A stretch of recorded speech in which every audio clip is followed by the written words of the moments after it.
They say you never really know people until tragedy strikes. I learned this truth the hard way, flat on my back in a hospital bed, listening to my in-laws plot to cut off my medical care. The insurance policy is obviously fraudulent. Margaret Whitney's voice drifted through my partially open door. Emily must have forged Robert's signature after the accident. She always was crafty about money. I wanted to scream, to defend myself, but the ventilator tube made speech impossible. 3 weeks after the car accident that left me temporarily paralyzed, I could only lie there, trapped in an unresponsive body, as my husband's family tried to destroy me. The irony was bitter. Robert and I had gotten that life insurance policy together 5 years ago, right after our wedding.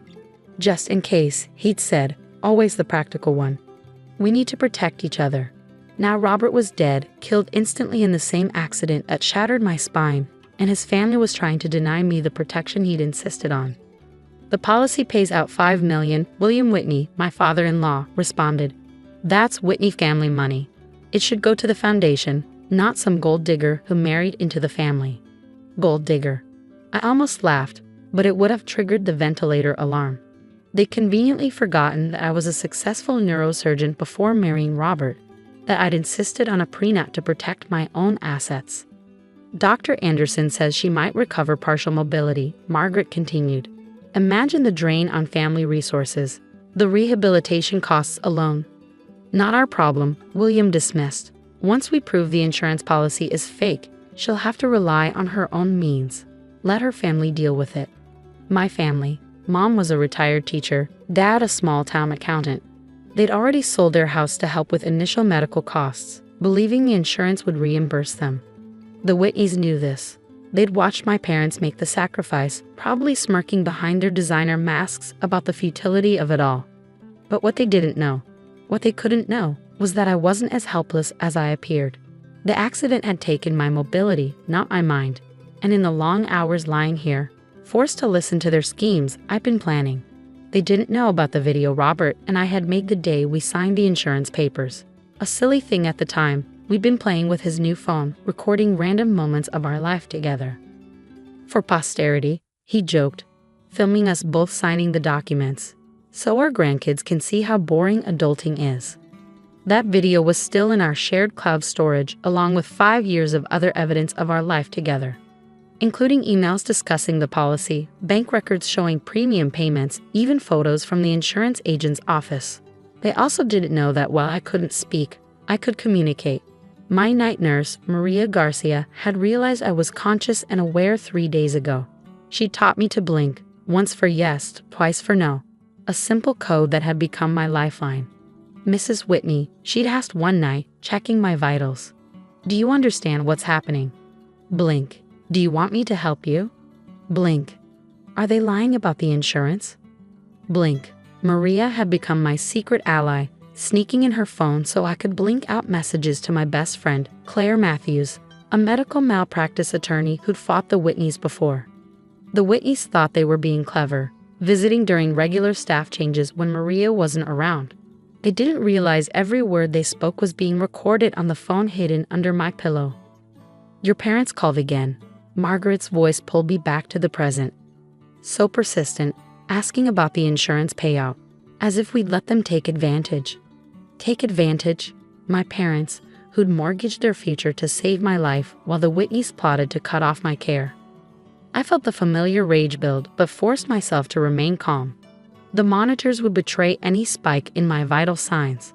I've spoken to Harrison, William said smugly. He's prepared to testify that Robert never signed any such policy. As his personal accountant for 20 years, his word carries weight. Of course Harrison would lie for them.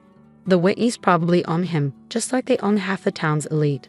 But they didn't own Maria, who was silently recording every word while pretending to check equipment in the corner. They didn't own Claire, who was already building a case that would destroy their carefully constructed facade. And they certainly didn't own me. I lay there, letting them plot, letting them think they were in control. They had no idea that their own words would be their undoing. Later that night, Maria helped me communicate with Claire through blinks and a letterboard. Check Roby Ortiz LAPTOP, I spelled out slowly. Hidden FOLDR. More pair off. Got it, Claire replied via speakerphone. The insurance company's already investigating the Whitney's claim of fraud. These recordings will help. And Emily, there's something else you should know. I blinked my acknowledgement. Robert left a letter with my office. Said to open it if anything happened to him. He knew his family might try something like this. My eyes filled with tears. Even after death, Robert was protecting me. He documented everything, Claire continued. Years of their financial manipulation, threats against previous partners, suspicious accidents involving people who opposed them. He built a case, just in case.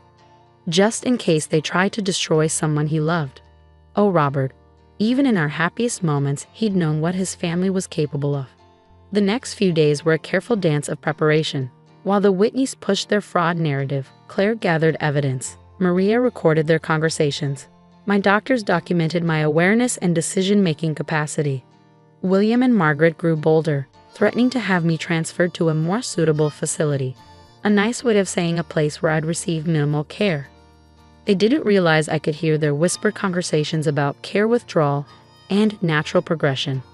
They didn't know that every threatening word, every manipulative move was being documented. Most importantly, they didn't know that tomorrow, when they arrived with their lawyers to begin transfer proceedings, they would face not a helpless, voiceless victim, but a team ready to expose decades of Whitney family corruption. The ventilator might have silenced my voice, but it hadn't silenced the truth. And tomorrow, they would learn exactly what kind of fighter they were dealing with. You really should sign these transfer papers, Emily. Margaret Whitney's voice dripped false concern as she held up the documents. The facility we've chosen specializes in long-term care cases. I lay in my hospital bed, newly freed from the ventilator but still mostly paralyzed, watching my in-laws prepare to strip away my last defenses. The family's lawyers hovered nearby, all expensive suits and predatory smiles. They'd chosen their moment carefully, or so they thought. A Friday afternoon, regular staff away, witnesses minimal. The perfect time to pressure a vulnerable patient. What they didn't know was that every person in this room was exactly where I needed them to be. Mrs. Whitney, my voice was raspy from weeks of intubation. Before we discuss any transfers, I believe my attorney has some documents to share. Claire stepped out of the corner where she'd been quietly observing. The Whitneys' faces shifted from smug certainty to wary confusion. What attorney? William demanded. We weren't notified. Just like I wasn't notified when you tried to invalidate my insurance policy? I met his eyes steadily, when you accused me of fraud while I lay here unable to defend myself. Margaret's perfectly maintained composure cracked slightly. We don't know what you think you heard. Oh, I heard everything. I nodded to Maria, who pulled out her phone and pressed play. Their own voices filled the room, discussing their plans to cut off my care, their schemes to deny the insurance, their dismissal of my parents' sacrifice. Illegally recorded, one of their lawyers started, but Claire was already connecting her laptop to the room's large monitor. Then let's watch something recorded with full consent, she said pleasantly, from 5 years ago. The video played crystal clear, Robert and I at the insurance office, laughing as we signed the papers. Got to protect my brilliant surgeon wife, he said to the camera. Though with her salary, she probably doesn't need it. The policy was Robert's idea, I said into the stunned silence. He wanted to make sure I was taken care of. Just like he wanted to make sure I had evidence of your family's other activities. William's face darkened. What are you talking about? Claire opened Robert's letter on the screen. Your son was thorough, Mr. Whitney. He documented everything. The threatened partners, the suspicious accidents, the financial manipulation. He knew exactly what you were capable of. You're bluffing. Margaret's voice shook slightly. Actually, Dr. Anderson stepped into the room. We have quite a comprehensive record, including your recent discussions about withdrawing care and forcing transfers against medical advice. The hospital's legal team followed him in, along with 2 police detectives. Insurance fraud is a serious crime, one detective noted. So it was conspiracy to deny medical care. And when we started investigating, we found some very interesting patterns in the Whitney family history. What followed was like watching a carefully built house of cards collapse. The Whitneys' lawyers, sensing disaster, began distancing themselves. William and Margaret's threats turned to pleas, then to desperate negotiations. But I wasn't interested in deals. Here's what's going to happen. I said, my doctor's authority returning despite my weakened state.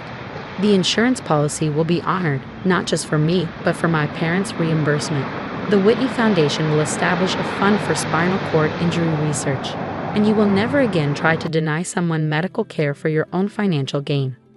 Or, Claire added pleasantly, we can let the police and insurance investigators continue their work. I'm sure the other families you've threatened over the years would be interested in coming forward.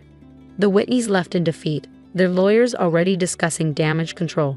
But my battle wasn't over, it was just shifting focus. The next 6 months were a brutal regimen of physical therapy, learning to breathe fully again, fighting to regain movement in my limbs. Small victories celebrated like major triumphs. My parents moved into our house, my house now, to help with my recovery. The insurance money meant they could retire properly, focus on being supportive rather than worried about finances. Maria stayed on as my private nurse, her recorded evidence earning her a substantial whistleblower reward from the insurance company's fraud investigation. Claire's exposure of the Whitney family's practices led to more victims coming forward. The foundation's corrupt practices were revealed, leading to a complete restructuring under independent oversight. Through it all, I kept pushing forward. The prognosis had been uncertain, but I was determined to beat it. 1 year after the accident, I stood again for the first time. Shaky, supported by parallel bars, but standing. 2 years out, I walked into my first post-accident surgery.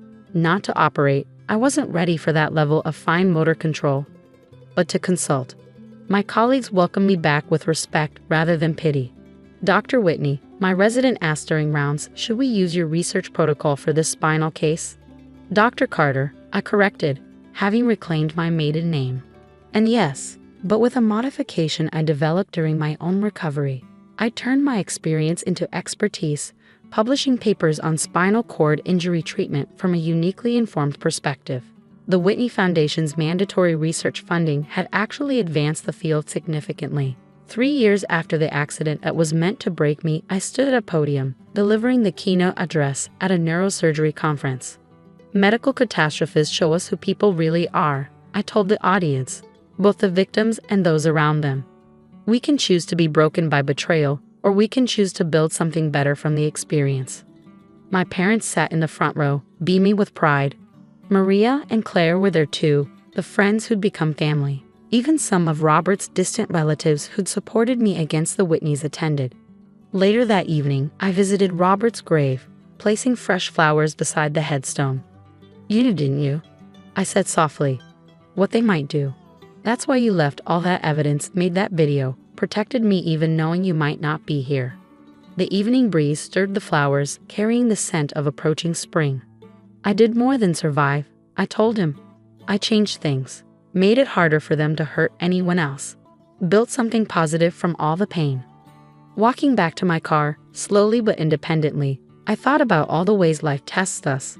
How tragedy reveals both the worst and best in people. How sometimes the greatest strength comes not from fighting back, but from moving forward with purpose. The Whitneys had tried to silence me, thinking my paralyzed body meant a paralyzed spirit. Instead, they'd unleash a force for change they never expected. Sometimes the best revenge isn't about getting even. It's about getting better, in every possible way.